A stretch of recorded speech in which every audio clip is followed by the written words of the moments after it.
एक ऐसी लड़की जिसकी आंखों से आंसू नहीं निकलते बल्कि हीरे बहते हैं, और पाकिस्तान का एक ऐसा पेड़ जो 122 सालों से कैद में है। आखिर क्या है इस पेड़ का गुनाह है? और एक ऐसी चोरी जिसका खुलासा मरे हुए मच्छर की वजह से हुआ, और एक ऐसी मछली जो तैरने के बजाय चलती है, और एक ऐसा सफाई वाला जिसे कचरे के डब्बे में मिली एक ऐसी चीज से जिसने इसे बना दिया करोड़पति। क्या थी वो चीज? जानने के लिए बने रहिए वीडियो के आखिर तक। नंबर 9, एक ऐसी लड़की जिसकी आंखों से आंसू के बदले हीरे निकलते हैं। जी हाँ, ये बिल्कुल सच्ची घटना है। 1996 में लेबनान की 12 साल की हसना मसलमनी की आंखों से आंसू के बजाय अचानक ही शीशे की तरह क्रिस्टलाइज्ड मटेरियल निकलने लगा। उनकी आंखों से हर दिन 3-4 ऐसे टुकड़े निकलते थे। जब हसना के पेरेंट्स उसे डॉक्टर के पास ले गए तो तब डॉक्टर भी इसकी हालत को देखकर हैरान रह गए। डॉक्टर को भी समझ में नहीं आया कि ऐसा होता क्यों है। जब डॉक्टर ने उसकी आंखों से निकलने वाले शीशे के टुकड़ों की जांच की तो पता चला कि जिस मटेरियल से हीरे बने होते हैं, सेम वही मटेरियल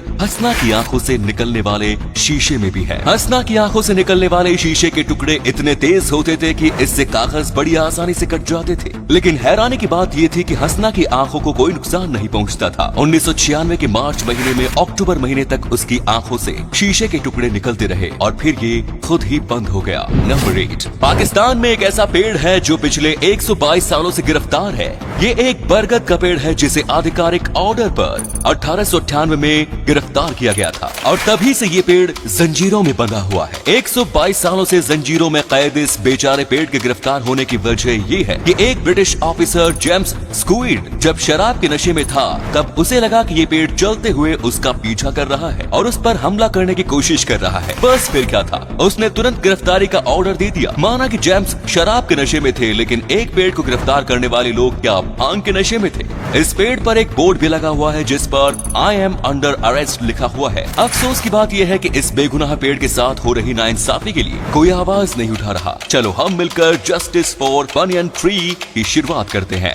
नंबर 7, अगर आपको अपने देश की कोई लड़की घास नहीं डाल रही तो आप ब्राजील के नोएवा डो कोर्डियरो गांव में चले जाइए। इस गांव की सारी लड़कियां पलके बिछाकर आपका स्वागत करेंगी। दरअसल मामला ये है कि नोएवा डो कोर्डियरो नाम के इस गांव में पुरुषों की भयंकर कमी है। ये महिला प्रधान गांव है जिसकी स्थापना मारिया सैनहोरिना ने की थी। इस गांव के सारे कामकाज महिलाएं ही करती हैं और नियम कायदे भी महिलाओं के द्वारा ही तय होते हैं। इस गांव में रहने वाले पुरुषों को महिलाओं के द्वारा बनाए गए नियमों पर ही चलना होता है। यही वजह है कि इस गांव की लड़कियों से शादी करने से ज्यादातर लड़के कतराते हैं। लड़कियों की कमी की वजह से इस गांव की ज्यादातर लड़कियों को पहले से ही शादीशुदा मर्दों से शादी करनी पड़ती है। यहाँ की लड़कियाँ बार बार अपील करके इस गांव में बसने के लिए लड़कों को बुलाती है, लेकिन कोई भी लड़का इस गांव में बसने को तैयार नहीं होता। मतलब यहाँ यही बात हो गई, बुलाती है मगर जाने का। नंबर 6, क्या एक मरा हुआ मच्छर किसी चोर के बारे में बता सकता है? वेल, जरूर बता सकता है, बस पुलिस को एडवांस होने की जरूरत है। 2008 में फिनलैंड में कार चोरी हो गई। कार चोरी की कंप्लेंट दर्ज की गई और पुलिस कार की तलाश में लग गई। अगले दिन ये कार चोरी वाली जगह से 25 किलोमीटर दूर मिली। कार तो मिल गई, लेकिन अब पुलिस के सामने चोर का पता लगाना बड़ी चुनौती थी।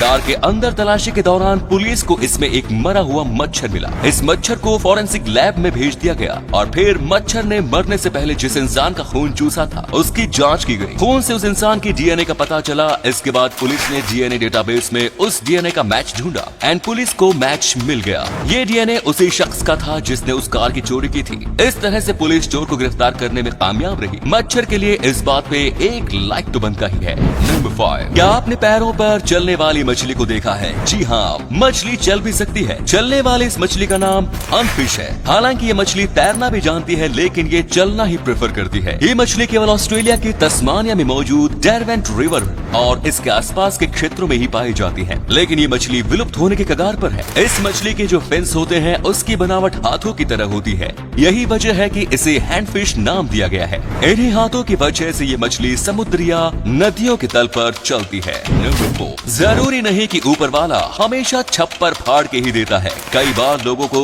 कचरे के डब्बे में पेपर में लपेट कर भी देता है। 2018 में साउथ कोरिया के इंचियोन इंटरनेशनल एयरपोर्ट के एक क्लीनर डस्टबिन से कचरे को जमा कर रहे थे।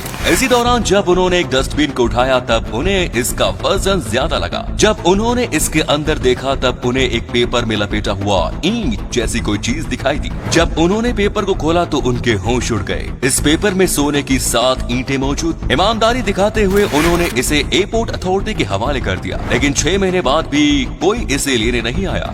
इसके बाद नियम के मुताबिक वो क्लीनर सभी 7 सोने की ईंटों के मालिक बन गए। सोने की सभी 7 ईंटों की कीमत 2 करोड़ 42 लाख रुपए थी। एक झटके में ही बंदा करोड़पति बन गया। नंबर 3, क्या आपने एक ऐसी गाय देखी है जिसका आकार एक बकरी के बराबर है? एक बकरी के आकार की इस गाय का नाम रानी है। रानी की उम्र 23 महीने है और इसका जन्म बांग्लादेश के फार्म में हुआ था। जन्म के समय ही इसका आकार काफी छोटा था और फिर इसका विकास भी काफी धीमी गति से हुआ। इस ड्वार्फ गाय की ऊंचाई मात्र 51 सेंटीमीटर और लंबाई 66 सेंटीमीटर है। वहीं इसका वजन मात्र 26 किलोग्राम है। दुनिया की सबसे छोटी गाय के रूप में रानी का नाम बहुत जल्दी Guinness book of world records में शामिल होने वाला है। गिनीज बुक के अनुसार वर्तमान समय में दुनिया की सबसे छोटी गाय की ऊंचाई 61 सेंटीमीटर है, जबकि रानी उससे 10 सेंटीमीटर छोटी है। वैसे ये गाय काफी प्यारी लग रही है। Number 2, Toronto's annual book donation festival की ये तस्वीरें इंटरनेट पर खूब वायरल हो रही हैं। वायरल होती इन तस्वीरों के साथ दावा किया जा रहा है कि ये तस्वीरें टोरंटो में आयोजित बुक डोनेशन फेस्टिवल की है, जहां लोगों ने इतने अधिक संख्या में किताबें डोनेट की है कि पूरा सड़क किताबों से ढक गया। लेकिन आपको जानकर हैरानी होगी कि ये दावे फेक है। हाँ, ये सच है कि टोरंटो में हर साल बुक डोनेशन फेस्टिवल का आयोजन किया जाता है, जहां लोग बड़ी संख्या में बुक डोनेट करते हैं। लेकिन ये तस्वीरें उस फेस्टिवल की नहीं है। इंटरनेट पर वायरल ये तस्वीरें टोरंटो में ही आयोजित नुइट ब्लंचे आर्ट फेस्टिवल के आर्ट इंस्टॉलेशन की है।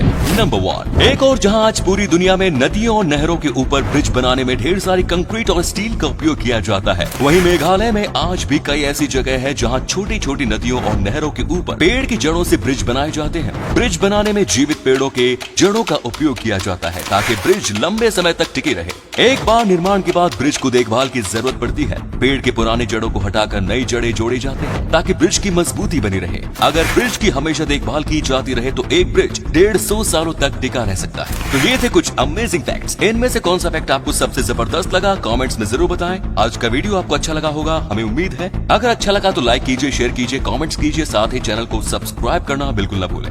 धन्यवाद।